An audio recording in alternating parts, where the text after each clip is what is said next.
Naitwa Godliver Godian, mimi ni makamu wa rais wa shirikisho la filamu Tanzania. Tasnia imepata msiba mzito kwelikweli kumpoteza nguri wa sanaa ya maigizo kwa maana ya Hashim Kambi. Kama makamu wa rais, neno lako ni lipi kwa sababu mzito? Asante. Kuzaliwa, kufariki ni sehemu ya binadamu, ni njia yetu sote. Na siri kubwa aliyoiweka Mwenyezi Mungu ni kutojua nani anatangulia na nani atafuata.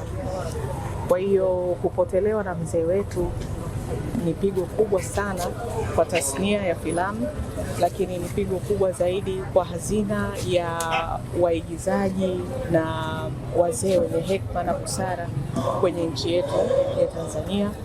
Kwa hiyo tunasikitika kama tasnia, tunasikitika kama wananchi wa Tanzania, na zaidi hatuna la kusema ila tunatoa shukrani na sifa na utukufu wote tunamrudishia Mwenyezi Mungu aliyekuwa na mpango mzima wa kuchukua na kutoa uhai. Na kama kiongozi lakini pia kama msanii, tunafahamu wewe ni msanii mkali sana, mwenye hisia, unacheza na pati zako vizuri kabisa na zinawafurahisha watu wengi. Kwako mzee Hashim Kambi, ulikuwa unakiangalia kitu gani sana cha kisanii ambacho wewe binafsi unasema hiki naweza nikaondoka nacho na nikakiishi kwenye sanaa?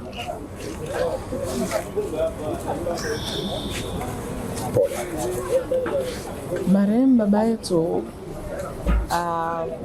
licha ya umri wake, tulikuwa tunategemea hekima na busara zake, lakini katika uhodari wa ufanyaji kazi, kikubwa nidhamu.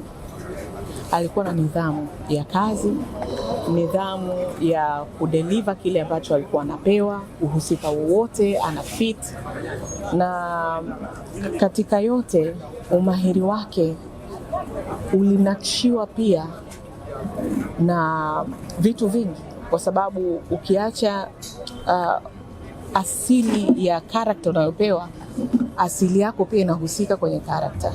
Kwa hiyo yeye kuwa na namna nzuri ya kuwasilisha hoja na maongezi, lakini ushauri, lakini na hekima zake kama mtu mzima, aliweza kumudu character zote alizokuwa akipewa.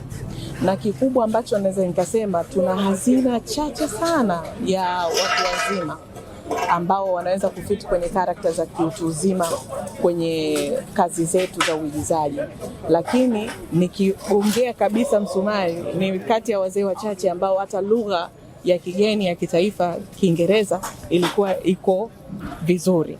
Kwa maana hiyo unaweza ukaimagine ni kiasi gani tumepata pengo kwenye hazina ya waigizaji hasa wa rika lake. Ni karakta gani ambayo ilikuwa inakupendeza wewe, inakuvutia unapomwona akiigiza marehemu enzi za uhai wake? Karakta yoyote ile alikuwa anafiti vizuri sana, lakini nakumbuka tulikuwa wote kwenye tamthilia ya heshima ya Uhuru na Gharama Zake.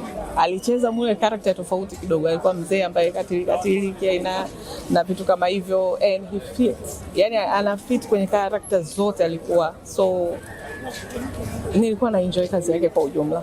Vitu vitatu ambavyo tulikuwa labda sisi hatuvifahamu, lakini nyinyi kwa kuwa wasanii, kuna zile siri ya Kambi. Mzee alikuwa ni mtu wa namna gani?